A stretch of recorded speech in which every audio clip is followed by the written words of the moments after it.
Nous proposons ici d'empêcher que des personnes d'ores et déjà en situation particulièrement vulnérable puissent être mises à la rue et privées de tout moyen de subsistance. Car le gouvernement semble en effet prêt à priver les demandeurs et demandeuses d'asile d'un montant nécessaire à leur survie si elles ou ils refusaient d'être envoyés dans une région qu'ils n'auraient pas choisie.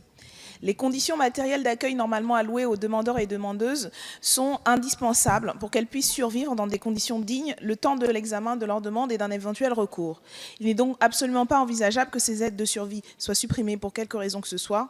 Obliger un ou une demandeuse d'asile à se rendre dans une région qu'elle ou il n'a pas choisie peut en outre entraver l'examen de sa demande d'asile. C'est le cas par exemple s'il était jusqu'alors suivi par une association, car s'en retrouver éloigné pourrait affecter sa capacité à présenter un dossier complet et étayé.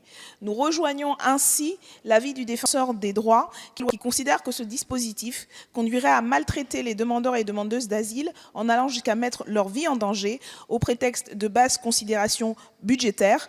Et d'ailleurs, comme le constatent chaque jour les associations et les citoyens qui apportent leur aide aux migrants aujourd'hui à la rue, dans le 19e arrondissement par exemple, ces mesures sont totalement inefficaces puisqu'on retrouve ces personnes de toute façon qui reprennent le trajet de retour vers les lieux où ils étaient, où ils avaient des attaches et des repères notamment associatifs.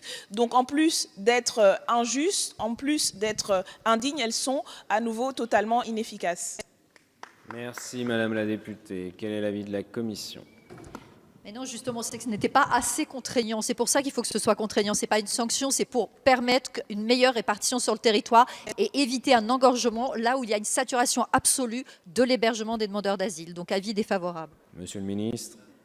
Défavorable également. Madame Obono, vous souhaitez répondre à la commission au gouvernement ? Oui, merci Monsieur le Président. Alors, que les choses soient claires, nous pensons effectivement qu'il faut une meilleure répartition sur le territoire parce que les points de saturation que sont la région parisienne, le Nord-Pas-de-Calais ou la vallée de la Roya posent des problèmes à la fois pour les migrants et pour les territoires. Mais ce n'est pas, de notre point de vue, ce type de contraintes.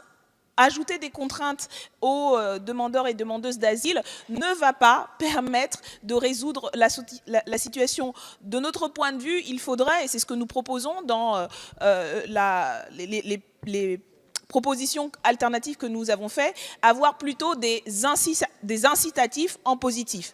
Parce que rajouter de la contrainte à des personnes qui sont dans la situation des demandeurs et des demandeuses d'asile, à moins de les contraindre à un degré tel qu'on en viendrait à contrevenir à nos engagements internationaux, ne marche tout simplement pas. Et c'est la pratique et la réalité qui le dit. Ces personnes reviennent de toute façon dans les régions qu'elles ont quittées parce qu'ailleurs, elles n'ont pas les moyens. Et c'est du coup notre travail de donner les moyens sur tous les territoires pour qu'il y ait un accueil digne. Mais comme ce n'est pas le cas, de toute façon, elles reviennent. Et de toute façon, elles se retrouvent à la rue. Et là, en plus, vous les rendez dépendantes de tous les circuits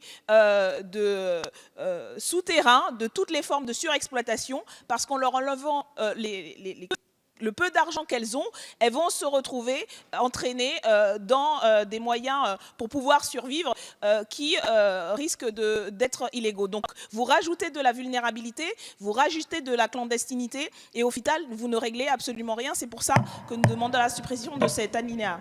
Merci Madame.